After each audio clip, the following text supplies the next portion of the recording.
આ દુનિયામાં પેલા બે જ વેપારી હતા, એક રબારી ને બીજું વણિયું. એ તો દુનિયામાં કોઈ વેપાર નતો. કરિયાણું જોતું હોય, બીજું કોઈ પણ વસ્તુ જોતી હોય તો વણિયાની દુકાને મળે. અને દૂધ, છાશ, ઘી ને દહીં જોતું હોય તો રબારીને જ ઘેર મળે.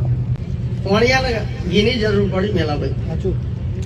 એટલે વણિયો ઘી લેવા આવ્યો રબારીના ઘેર. તાર ડોશીમાં ખાટલામાં બાર બેહી ગયો કે શેઠ આવા કેમ આયા? કે બા ઘી લેવું છે. કેટલું લેવું છે? કે 5 કિલો. 5 કિલો ઘીના પૈસા આપ્યા. પૈસા ગણી માજીને ખીચા મૂક્યા. દીકરીને બોલાય કે બેટા 5 કિલો ઘી શેઠને તોલી આપ. દીકરી આવી, દીકરીને શેઠને ઘી તોલી આવ્યું. શેઠ ઘેર ઘી ઘેરથી તોલી શેઠને. કારણ ઘી 3.5 કિલો જ નીકળ્યું. એટલે વણીઓ પાછા આવ્યા કે માજી મેં ઘીના પૈસા 5 કિલો ના લે અને ઘી 3.5 કિલો છે. એટલે ડોશીમાં કીધું કે કદાચ બાળક બુદ્ધિ દીકરી નાની હે, કદાચ એના પર ભૂલ થઈ હોય છે તો હું પૂછી દઉં. દીકરીને બોલાય કે બેટા ઘી કેટલું આવ્યું? કે 5 કિલો. તો કે શેઠ ઘેર કઈ તોલ્યું 3.5 કિલો જ કે બા આપણા ઘરમાં 5 કિલોનું બાટ નતું. સવારમાં શેઠના તોથી 5 કિલો ખોંડ લાયા છીએ.